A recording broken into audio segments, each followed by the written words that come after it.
Salam saudaraku, Tuhan begitu baik, amin. Sehingga pada pagi hari ini kita juga diberikan sekali lagi kesempatan untuk mendengarkan firman Tuhan. Kita langsung saja baca di dalam 2 Tesalonika pasal yang pertama, ayat yang ke-7. Dan untuk memberitakan kelegaan kepada kamu yang ditindas, dan juga kepada kami pada waktu Tuhan Yesus dari dalam sorga menyatakan dirinya bersama-sama dengan malaikat-malaikatnya dalam kuasanya di dalam api yang bernyala-nyala. 2 Tesalonika 1 ayat 10, apabila ia datang pada hari itu untuk dimuliakan antara orang-orang kudusnya dan untuk dikagumi oleh semua orang yang percaya, sebab kesaksian yang kami bawa kepadamu telah kamu percayai. Amin. Haleluya. Hari ini saudaraku, kita berbicara tentang kedatangan Tuhan pada kali yang kedua untuk menyatakan siapakah gambaran, siapakah Tuhan yang sebenarnya. Karena Tuhan akan datang menyatakan dirinya yang sebenarnya kepada saudara dan saya. Dan dia akan datang memberikan kelegaan. Dia akan datang menyatakan dirinya bersama-sama dengan malaikatnya, dengan kuasa, dengan api yang menyala-nyala. Dan kita tahu saudaraku, ketika Tuhan datang pada waktu itu saudaraku, kita akan mengkagumi dia, kita akan melihat dia bersama malaikat-malaikatnya. Dan sebab itu kesaksian yang kita terima daripada kebenaran firman Tuhan ini akan memberitahukan kita tentang Yesus Tuhan yang akan datang pada kali yang kedua dengan begitu luar biasa sekali saudaraku. Jadi dalam ayat ini menyatakan saudaraku tentang kedatangannya bersama dengan malaikatnya dengan api yang bernyala-nyala. Haleluya. Dan kita tahu bahwa ketika Yesus datang, dia akan datang untuk dimuliakan oleh umatnya. Haleluya. Makanya saudaraku, ketika kedatangan Tuhan Yesus pada kali yang kedua, kita sebagai umat Tuhan, sebagai anak-anak Allah, kita sedang menanti-nantikan kedatangannya. Nah, kita tahu bahwa kita akan memuliakan dia, kita akan mengkagumi dia, dan kita akan melihat dia dalam keadaannya yang sebenarnya. Ini dia saudaraku. Dan pada waktu itu kita akan mempermuliakan dia dan mengkagumi kedatangannya. Saudaraku yang seiman dalam Tuhan, dan kita juga akan menyatakan diri kita sebagai anak-anak Allah dalam kemuliaannya ketika Tuhan datang menyatakan dirinya. Amin saudaraku. Kalau kita lihat dalam Kolose pasal 3, apabila Kristus yang adalah hidup kita menyatakan diri kelak, kamu pun akan menyatakan diri bersama dengan dia di dalam kemuliaannya. Amin. Kita tahu bahwa kita adalah anak-anak Allah yang hidup. Namun ketika orang lain melihat kita, mereka tidak dapat melihat diri kita yang sebenarnya. Dan orang lain akan melihat siapa kita dan status kita. Dan juga bagaimana kita menyatakan kita ini anak-anak Allah. Ketika Yesus datang pada kali yang kedua, dan dia datang dengan kemuliaannya, dan kita juga secara langsung akan menyatakan kepada dunia bahwa dalam kemuliaan Tuhan bahwa kita ini adalah anak-anak Allah. Amin saudaraku. Dan kita percaya bahwa setiap umatnya sedang menantikan anak-anak untuk kita dinyatakan sebagai anak Allah. Dan ketika Tuhan Yesus datang dan kita mengerti dan kita akan melihat secara sempurna tentang Yesus, tentang Tuhan kita. Amin saudaraku. Dan di sini kita akan melihat umatnya akan mengkagumi dia dalam kedatangannya. Kalau kita baca dalam 1 Korintus pasal 13 ayat yang ke-12, 1 Korintus 13 ayat ke-12, firman Tuhan berbunyi demikian. Karena sekarang kita melihat cermin suatu gambaran yang samar-samar. Tetapi nanti kita akan melihat dengan baik-baik. Tetapi nanti kita akan melihat muka dengan muka. Sekarang aku hanya mengenal dengan tidak sempurna. Tetapi nanti aku akan mengenal dengan sempurna seperti aku sendiri dikenal. Amin saudaraku. Ketika ia datang, kita lihat di sini, kita akan dinyatakan bersama-sama dengan dia di dalam kemuliaannya. Dan apabila orang melihat kedatangannya, mereka akan mengkagumi dia. Dan kita juga akan dinyatakan sebagai anak-anak Allah. Saudaraku yang seiman dalam Tuhan, pada waktu sekarang kita melihat dia sudah pasti dalam gambaran yang sama-samar menurut firman Tuhan. Tetapi apabila kedatangannya nanti, Kita akan melihat muka dengan muka. Saudaraku, bayangkan. Hari ini kita tidak melihat Tuhan secara fisikal ataupun secara samar. Nah, sekarang kita melihatnya secara samar-samar. Tetapi kita yakin bahwa Tuhan itu ada. Kita yakin bahwa roh Tuhan itu ada dalam hidup kita. Kita yakin bahwa Allah yang kita sembah itu adalah Allah yang hidup. Dan walaupun dalam keadaan yang samar-samar, ketika ia datang, firman Tuhan mengatakan bahwa kita akan melihat muka dengan muka. Amin, saudaraku. Jadi Alkitab berbicara, kita akan sangat-sangat kagum melihat Allah kita ke dalam kedatangannya, karena kita akan melihat dia dalam keadaan yang begitu sempurna sekali. Amin, saudaraku. Dan pada waktu ini, kita hanya melihat Yesus sebagai gembala yang baik. Benar, saudaraku, kita hanya melihat dia sebagai gembala yang baik. Allah yang mengasihi, dia adalah anak domba, dia adalah Yesus yang turun dari sorga dan mati di atas kayu salib dan menyelamatkan kita, mengampuni kita. Dan kita tahu bahwa dia adalah penebus kita, dia adalah penyelamat kita, dan dia menyatakan kasihnya kepada dunia. Tetapi saudaraku, ketika ia datang menyatakan dirinya, kita akan melihat dia berbeza daripada apa yang kita mengerti tentang dia. Amin, saudaraku.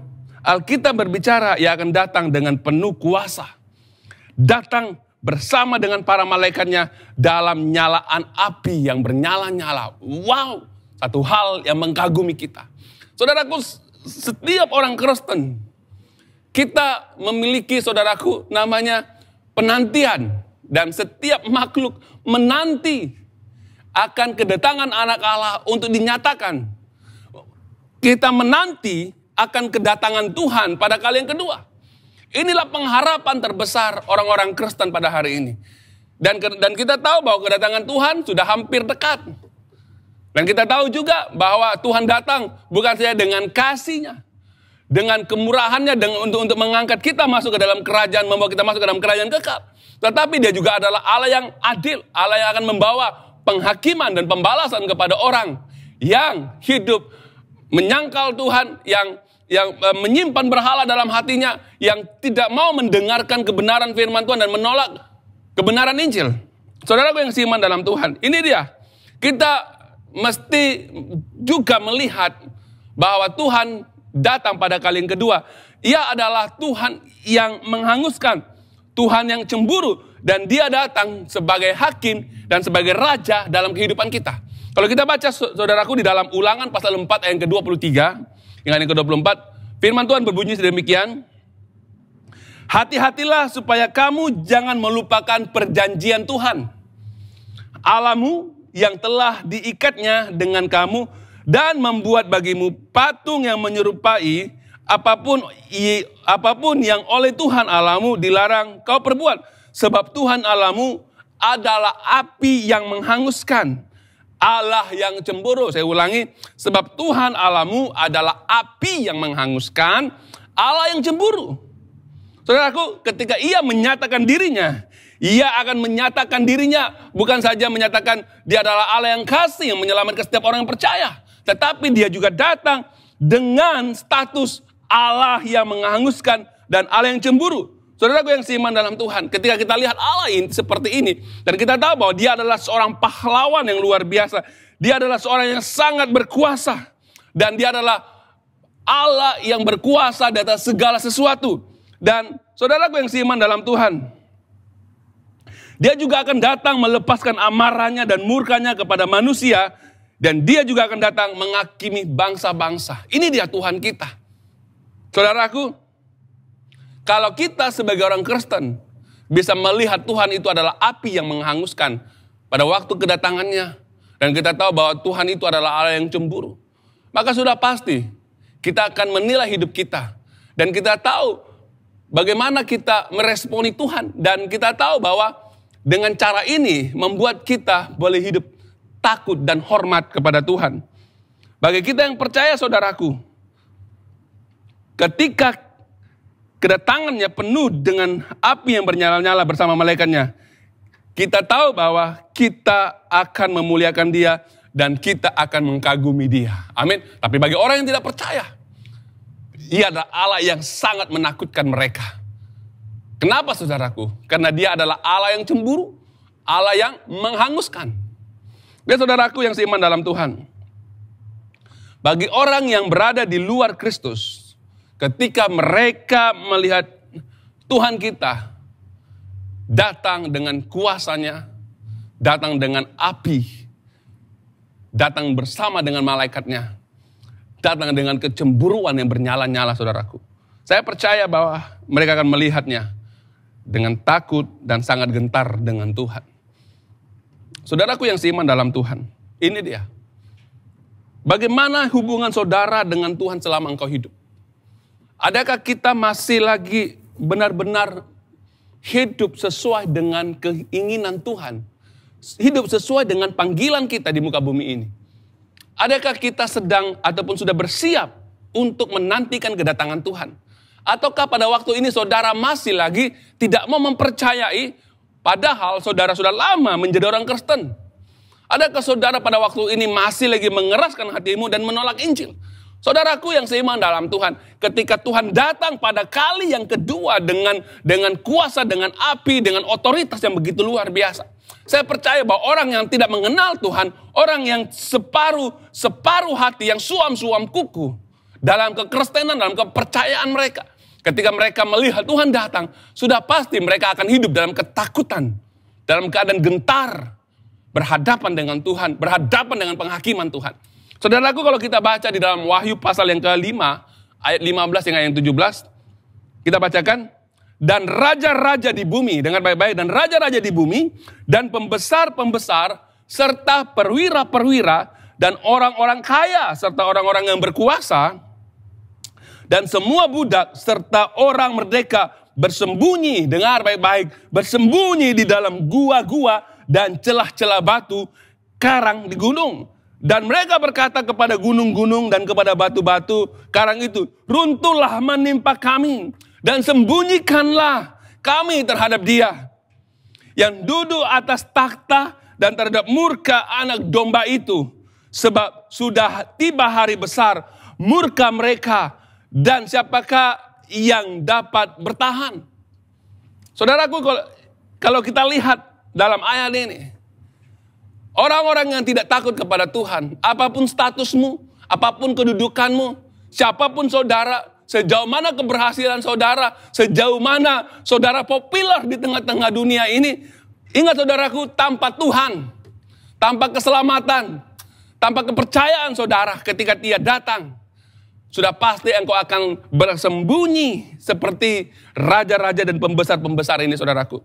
Kita melihat saudaraku, dapatkah kita bayangkan, mereka yang kita lihat tadi ini yang kita baca, mereka itu adalah raja-raja, pembesar-pembesar, perwira-perwira kata firman Tuhan. Mereka adalah orang-orang kaya, orang-orang yang berkuasa, baik budak maupun orang merdeka. Saat mereka menolak Tuhan saat ini, ketika Tuhan datang dengan kemuliaannya, mereka ini tidak mahu melihat wajah Tuhan. Mereka takut saudaraku. Sehingga mereka berkata kepada gunung dan bukit-bukit batu, timpahilah kami supaya kami tidak berhadapan dengan dia. Bayangkan saudara, begitu ketakutan mereka ketika kedatangan Tuhan. Kita tahu saudaraku, ketika kedatangan Tuhan, orang-orang yang di luar Tuhan, ketika mereka mau melihat Tuhan, pasti mereka dalam keadaan ketakutan. Karena mereka tidak memiliki hubungan dengan Tuhan. Tetapi bagi kita yang percaya kepada Tuhan, saya percaya bahwa kita mengagumi dia. Wow, kita begitu bersemangat. Karena ketika dia datang, dia menyatakan juga kita bersama-sama dengan dia bahwa kita adalah anak-anak Allah. Amin saudaraku, inilah suatu penantian yang memerlukan kesabaran. Karena kita tahu bahwa kedatangan Tuhan hampir dekat. Penghukuman Tuhan juga hampir datang. Dan kita telah belajar minggu lalu bahwa setiap perbuatan kita akan dicatat oleh Tuhan. Saudaraku yang seiman dalam Tuhan, karena dialah Tuhan yang menghanguskan, tidak ada satupun yang dapat bertahan menghadapi dia. Saudaraku yang seiman dalam Tuhan, kita sangat bersyukur. Karena bagi kita yang percaya, ketika Tuhan menyatakan dirinya, kita akan bersama-sama dengan dia dalam kemuliaannya. Katakan amin. Haleluya, puji Tuhan. Oleh itu saudaraku, kita harus tahu bagaimana menjalankan kehidupan yang layak di hadapan Tuhan. Karena kedatangannya adalah untuk menghakimi setiap perbuatan manusia. Menghakimi setiap apa yang ada yang tersembunyi dalam hati kita. Saudaraku, ini dia, Tuhan kita adalah Tuhan yang begitu luar biasa. Dia adalah Tuhan yang adil dan dia adalah Tuhan yang menghakimi. Makanya saudaraku, firman Tuhan juga mengingatkan kita bahwa penghakiman itu adalah hak Tuhan. Saudara dan saya juga tidak punya hak untuk menghakimi orang lain. Jadi jangan bertindak sebagai hakim terhadap orang lain, saudaraku. Karena hak penghakiman itu, hak penghakiman yang benar itu adalah hanya dari Tuhan. Karena itu, saudaraku, Tuhan akan menjadi hakim buat manusia. Bukannya manusia menjadi hakim kepada manusia. Saudaraku, kalau kita lihat pada hari ini, ramai orang Kristen seringkali berusaha menghakimi orang lain. Menghakimi perbuatan orang lain, menghakimi kesalahan orang lain sampai orang itu tidak bisa bangun kembali karena begitu kerasnya, begitu jahatnya mulut kita menghakimi orang lain sehingga orang lain tidak dapat dibangun lewat perkataan-perkataan kita. Ingat saudaraku, firman Tuhan berkata bahwa ukuran yang kita pakai untuk menghakimi orang lain, dengan itu juga Tuhan gunakan untuk menghakimi saudara. Mengapa saudaraku? Kita tidak layak menghakimi. Sudah pasti karena kita adalah orang yang berdosa. Karena kita tidak dapat melihat keseluruhannya tentang orang itu. Kita tidak dapat mengerti apa yang ada dalam hati orang itu. Dan di sini sudah pasti kita tidak layak menghakimi dengan sempurna. Karena penghakiman itu hanya milik Tuhan. Sedangkan saudara sendiri dan saya, saudara juga, walaupun saudara mengerti apa dalam hatimu, dalam hidupmu, tapi saudara juga tidak punya hak dan juga tidak mampu menghakimi diri sendiri. Makanya saudaraku, kita percaya bahwa penghakiman hanya milik Tuhan. Dan saudara dan saya tidak layak menghakimi orang lain. Kalau kita baca di dalam Yakobus pasal 5, ayat 7 hingga 9. Karena itu saudara-saudara, bersabarlah. Amin. Firman Tuhan katakan, bersabarlah. Sabar.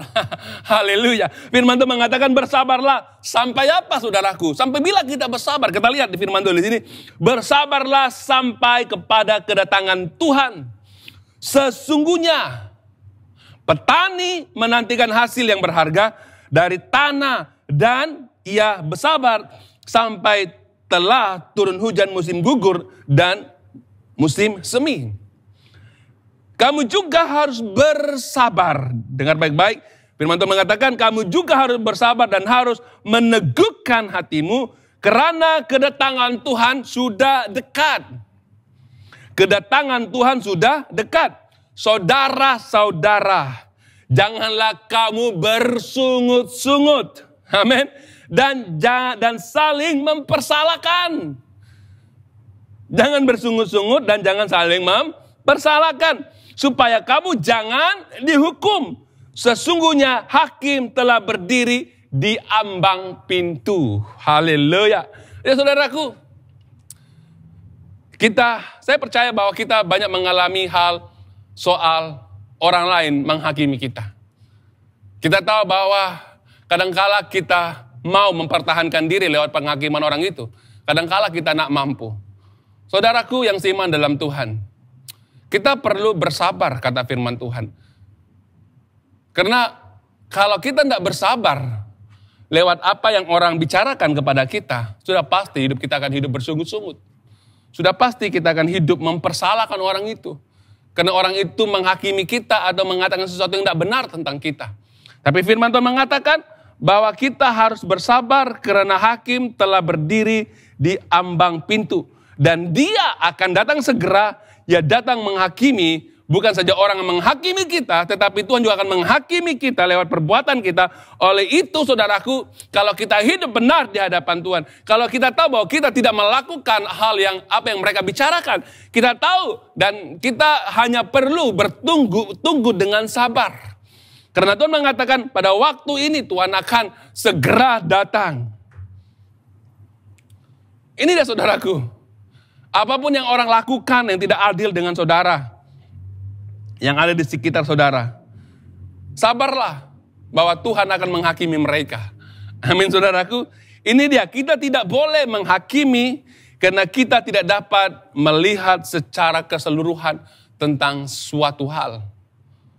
Ini dia saudaraku, kita manusia. Tidak mungkin kita mengerti seluruh ataupun tentang sesuatu hal tentang orang lain. Makanya firman Tuhan mengatakan bahwa engkau dan saya tidak layak menghakimi. Saudaraku yang seiman dalam Tuhan, kadangkala kita memiliki hati yang jahat, hati yang berdosa, memiliki sikap yang buruk. Bagaimana kita bisa menghakimi orang lain, sedangkan kita sendiri melakukan kejahatan? Makanya firman Tuhan mengatakan bahwa ukuran yang saudara pakai untuk menghakimi orang lain, ukuran itu juga Tuhan akan pakai untuk menghakimi kita. Jadi saudaraku, itu sebabnya firman Tuhan berkata, jangan engkau bersungut-sungut. Ayat yang ke-9, saudara-saudara, janganlah kamu bersungut-sungut dan saling mempersalahkan, supaya kamu jangan dihukum. Sesungguhnya hakim telah berdiri di ambang pintu. Amin. Jadi jika kita mau juga menghakimi orang lain, karena hati kita keras, kita mau juga mempersalahkan orang lain, kita mau juga datang untuk menyatakan kesalahan orang itu, ataupun menghakimi dengan tidak selayaknya. Saudaraku, ingat, firman Tuhan mengatakan, silakan. Apa yang kau pakai menghakimi orang itu juga aku akan pakai menghakimi engkau. Jadi saudaraku, jangan menghakimi supaya engkau tidak dihakimi. Amin. Simple, senang. Jangan menghakimi orang lain supaya Tuhan tidak menghakimi kamu. Karena hak penghakiman itu bukan hak kamu, tetapi hak Tuhan. Makanya kalau kamu paksa juga untuk menghakimi orang lain, sudah pasti Tuhan pasti akan menghakimi kamu. Saudaraku yang seiman dalam Tuhan, dalam Matius pasal 7 ayat 1 hingga 3 mengatakan, jangan kamu menghakimi supaya kamu tidak dihakimi. Amin saudaraku. Saya ulangi, jangan kamu menghakimi supaya kamu tidak dihakimi. Ayat yang kedua, karena dengan penghakiman yang kamu pakai untuk menghakimi, kamu akan dihakimi, dan ukuran yang kamu pakai untuk mengukur akan diukur kepadamu. Mengapa engkau melihat selumbar di mata saudaramu, sedangkan balok, kata lain kayu balak, kayu yang besar, dalam matamu tidak engkau lihat. Jadi saudaraku, Tuhan mau kita belajar dipenuhi belas kasihannya dan kasih karunia untuk bertumbuh dalam kebenaran. Bukannya kita sering melihat selumbar di mata saudara kita, mencari-cari kesalahannya supaya kita bisa datang untuk menghakimi mereka. Sedangkan balok ataupun kayu yang besar itu tidak kita lihat di depan mata kita. Ya saudaraku, makanya firman Tuhan berbicara kepada kita bahwa hiduplah sebagai orang Kristen, orang yang percaya, jangan bersungut-sungut terhadap saudara kita. Jangan mengomplain, jangan mengomel terhadap saudara kita, saudaraku. Dan ini orang seperti ini tidak memiliki belas kasihan atau sukar mengasihi. Makanya kalau kita suka bersungut-sungut kepada orang lain, bersungut-sungut kepada saudara kita, mengomel kepada saudara kita, maka hal ini juga Tuhan akan pakai untuk mengukur ataupun untuk menghakimi kita. Jadi saudaraku, mari tetaplah bersabar dan teguhkanlah hatimu di dalam menantikan kedatangan Tuhan. Karena Tuhan sudah dekat. Yakobus 5 ayat 8 mengatakan, kamu juga harus bersabar dan harus meneguhkan hatimu karena kedatangan Tuhan sudah dekat. Ketika kita belajar bersabar saudaraku dan meneguhkan hati kita, sudah pasti kita akan berdiri di dalam kebenaran. Maka kita tidak akan cepat meresponi apa yang mereka lakukan kepada kita. Kita tetap menyabar saudaraku. Jadi kita harus sentiasa mengingatkan diri kita bahwa Tuhan akan menghakimi mereka bagi pihak kita. Makanya kita bisa berdiri teguh. Makanya kita bisa bertahan. Saudaraku, ingat bahwa kita tidak memiliki kebenaran yang sempurna untuk menghakimi orang lain, saudaraku. Termasuk kita juga tidak memiliki suatu hak untuk menghakimi diri kita sendiri. Walaupun kita tahu apa yang ada dalam hati kita. Saudaraku yang seiman dalam Tuhan, ini dia Tuhan mengingatkan kepada kita semua. Jangan suka melihat selumbar hal-hal yang kecil di dalam kehidupan saudaramu, sedangkan engkau melakukan kesalahan yang besar, engkau tidak lihat. Dan ini selalu dan sering berlaku di dalam kehidupan kita sebagai anak Tuhan. Ya saudaraku yang seiman dalam Tuhan, kita harus mempelajari bagaimana Paulus menghadapi orang-orang yang sering kali mencari kesalahan Rasul Paulus, saudaraku. Dan kita belajar bagaimana Rasul Paulus ketika dia menerima kritikan, menerima penghakiman ataupun menerima cercaan, kata-kata yang tidak benar dari orang-orang di sekelilingnya. Dan apa yang Paulus lakukan, dia tetap berdiri teguh dan dia tidak peduli apa orang kata tentang dia, tetapi dia terus move on, dia terus maju ke depan untuk melakukan panggilan pelayanannya. Ini dia saudaraku. Jangan oleh karena kata-kata yang menyakitkan, kata-kata yang menyindir saudara dan orang lain menyindir saudara, kata-kata yang memperkecilkan saudara, saudara sudah putus asa dan saudara tidak mau bangkit untuk melayani Tuhan. Jangan saudaraku, ini hal yang kecil. Firman Tuhan mengatakan bahwa tetaplah bersabar. Karena Tuhan akan datang segera dan dia ada di ambang pintu. Dan kedatangannya sudah segera dan dia akan memihak kepada saudara. Dan dia akan menghakimi orang yang menghakimi saudara. Makanya saudaraku, Paulus tahu arti tentang bagaimana menghadapi orang seperti ini. Kita baca saudaraku dalam 1 Korintus 4 ayat ke-5 hingga ke-6. 1 Korintus 4, 3 hingga ke-5, sorry. Ayat ketiga kita bacakan.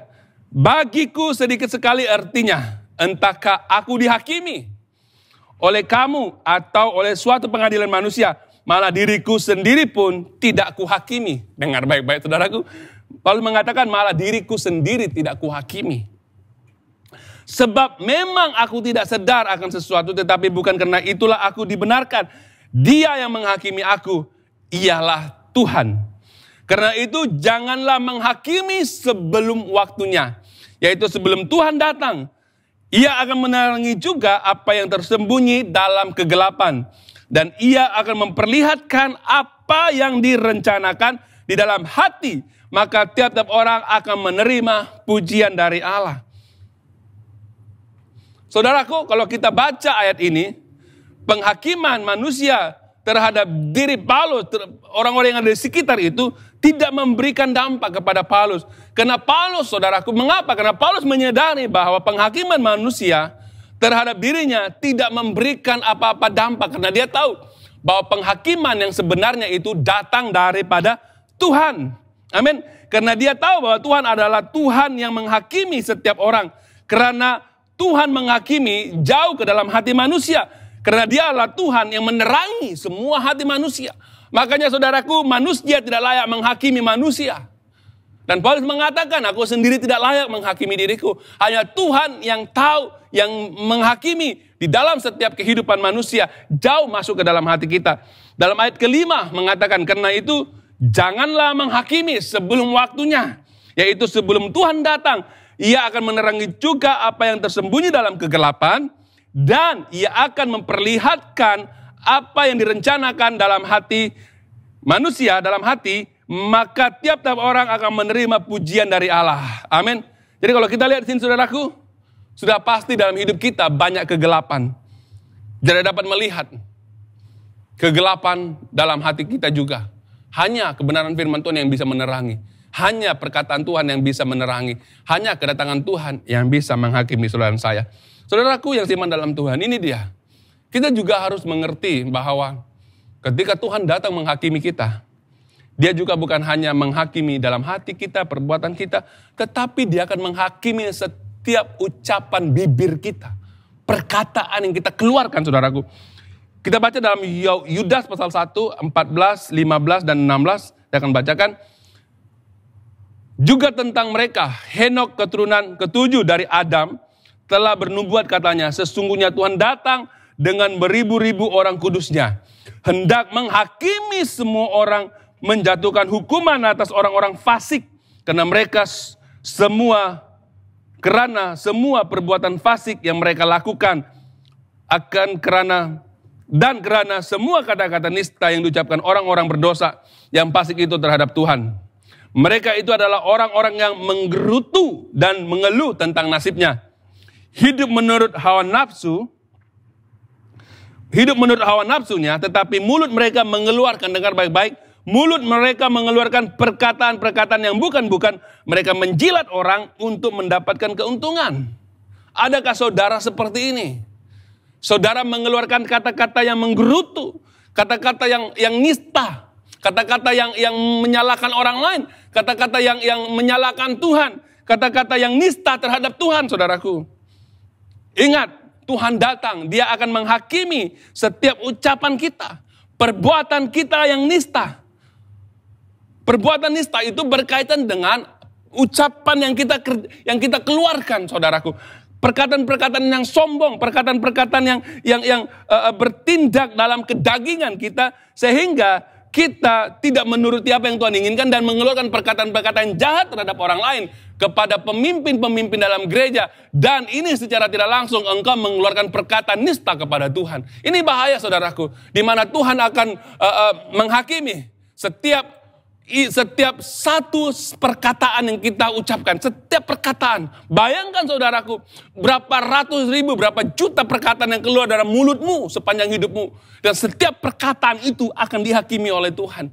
Makanya hati-hati mengeluarkan perkataan yang menyakitkan hati orang. Hati-hati mengeluarkan perkataan yang menyakitkan hati suami dan istrimu. Hati-hati mengeluarkan perkataan yang menyakitkan hati anak-anakmu. Menyakitkan orang-orang dalam gereja. Perkataan menyakitkan hati Tuhan. Hati-hati. Karena Tuhan akan menghakimi setiap perkataan kita. Dan tidak ada tertinggal satu perkataan pun.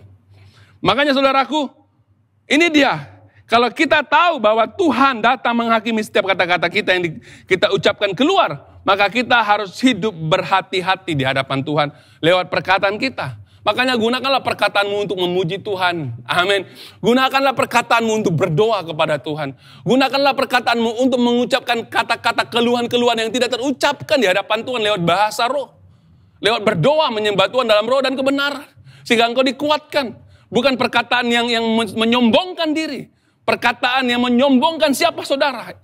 Dan semua itu akan dihakimi oleh Tuhan, saudaraku. Jadi, adakah kita seorang yang suka mengucapkan kata-kata yang menentang Tuhan? Alkitab berbicara, ia adalah kata-kata nista. Amin. Karena Tuhan atau Dia menghakimi setiap kata-kata yang kita ucapkan keluar. Saudaraku yang seiman dalam Tuhan, Tuhan akan menghakimi kata-kata yang sombong dan kata-kata yang menentang Tuhan dan juga hamba-hambanya. Kalau kita lihat, saudaraku, bangsa Israel walaupun tidak secara langsung berbicara menentang Tuhan, tetapi dia menentang apa yang Musa katakan. Apa yang Tuhan katakan melalui Musa itu yang ditentang oleh bangsa Israel. Sehingga bangsa Israel melemparkan kata-kata pemberontakan, kata-kata kesombongan, tidak hormat, tidak menghormati Musa. Dan bangsa ini sebenarnya sedang menentang Tuhan dengan kata-kata nista. Jadi, saudaraku yang seiman dalam Tuhan, Tuhan akan menghakimi kata-kata jahat yang kita ucapkan. Amin. Bangsa ini adalah bangsa yang suka bersungguh-sungguh dan komplain kepada Tuhan. Mereka suka berkumpul satu sama lain dan suka berbicara hal yang jahat. Adakah saudara seperti ini? Kita suka berkumpul bersama-sama dengan orang-orang yang kita suka, lalu kita berbicara jahat kepada seseorang ataupun terutamanya kepada gereja, kepada hamba Tuhan. Saudaraku, ini dia orang seperti ini, mereka suka berusaha mencari kesalahan orang lain. Dan bukannya untuk mau berkorban, bagaimana untuk menyelesaikan satu masalah.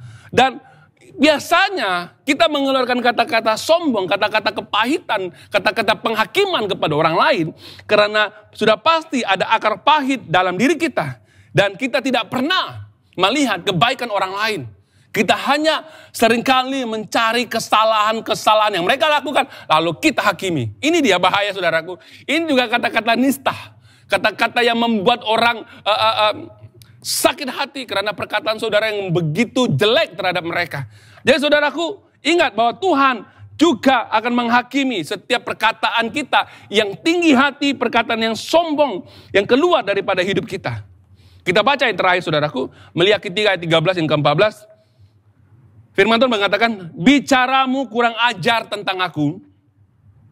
Firman Tuhan, tetapi kamu berkata, apakah kami bicarakan di antara kami tentang engkau? Kamu berkata, adalah sia-sia beribadah kepada Allah. Apakah untungnya kita memelihara apa yang harus dilakukan terhadapnya dan berjalan dengan pakaian berkabung di hadapan Allah semesta alam? Saudara, bangsa ini, mereka berbicara tentang Tuhan, menyalahkan Tuhan dengan kata-kata yang sombong yang keluar dari mulut mereka. Bayangkan, saudaraku, sebagai orang Kristen, kita tahu bahwa Tuhan menghakimi bukan saja jauh dalam hati kita, bukan saja mencatat setiap perbuatan kita, tetapi Tuhan akan menghakimi setiap ucapan bibir kita. Adakah ucapan bibir kita itu menistai Tuhan? Ataukah ucapan bibir kita itu menyombongkan diri kita? mencari kesalahan orang lain, berkumpul bersama-sama lalu bercakap belakang tentang orang lain, bercakap belakang tentang pemimpin dalam gereja. Ini sama halnya engkau seperti bangsa Israel yang melawan Musa, sebenarnya dia sedang melawan Tuhan dengan kata-kata mereka yang nista, kata-kata mereka yang jahat di hadapan Tuhan. Mari saudaraku, kita merenungkan diri kita, bahwa kedatangan Tuhan pada kali yang kedua, dia akan datang dengan penghakiman yang adil. Dia akan datang menghakimi setiap orang yang menghakimi saudaranya, dan dia juga akan datang menghakimi orang-orang yang mengeluarkan kata-kata nista, kata-kata jahat terhadap saudaranya. Saudaraku, ini dia, mari kita periksa. Kita sudah hidup lama sebagai anak Tuhan. Berapa banyak perkataan-perkataan yang kotor keluar dari mulut kita. Kata-kata yang tidak percaya kepada Tuhan keluar daripada mulut kita. Kata-kata yang mempersalahkan Tuhan. Kata-kata yang membuat orang lain tersandung. Kata-kata yang merendahkan orang lain. Kata-kata yang menyombongkan diri saudara. Mari saudaraku kita merenungkan sejauh mana engkau hari ini mengeluarkan kata-kata yang membangun kepada orang lain. Ataupun kata-kata yang bisa mengucapkan ucapan syukur di hadapan Tuhan.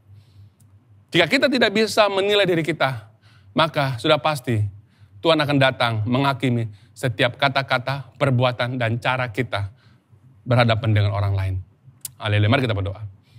Bapa kami dalam kerajaan sorga, kami sangat bersyukur Tuhan pada pagi hari ini. Engkau mengajar kami Tuhan bahwa kami harus hidup benar-benar mengasihi Tuhan. Dan kami tahu Tuhan bahwa Engkau datang pada kadar segera Tuhan. Engkau penghakimanmu sudah ada di ambang pintu. Engkau datang dengan kuasa yang begitu luar biasa. Dengan api yang bernyala-nyala bersama dengan para malaikatmu. Engkau datang Tuhan. Salah satu tujuannya adalah untuk menyatakan kami dalam kemuliaan. Di mana kami sebagai umat Tuhan yang menanti yang percaya kepada Engkau. Akan mengkagumi Engkau, akan memuliakan Engkau Tuhan. Tetapi Engkau juga datang untuk menghakimi setiap kami yang menghakimi orang lain. Dan Engkau juga akan datang menghakimi setiap perkataan-perkataan yang kami ucapkan. Perkataan-perkataan yang nista, sombong. Kata-kata yang tidak punya pengharapan. Kata-kata yang menghujat Tuhan. Kata-kata yang memperkecilkan pemimpin kami. Kata-kata yang memperkecilkan orang-orang yang ada dalam sekitar kami. Tuhan ampuni kami Tuhan. Ampuni setiap umat-Mu. Supaya kami memperhatikan setiap perkataan kami. Terima kasih Tuhan. Berkati kami Tuhan. Berkati firman Tuhan yang kami dengar. Hingga firman ini menjadi kekuatan untuk kami. Untuk terus hidup menjadi orang-orang yang percaya. Terima kasih Tuhan. Terima kasih Bapa. Kami serahkan semuanya ke dalam tangan-Mu. Dalam nama Bapa, Anak, dan Roh Kudus. Kami sudah berdoa dan mengucap syukur. Haleluya. Semua yang percaya katakan amin. Amin. Terima kasih. Puji Tuhan. Tuhan Yesus memberkati.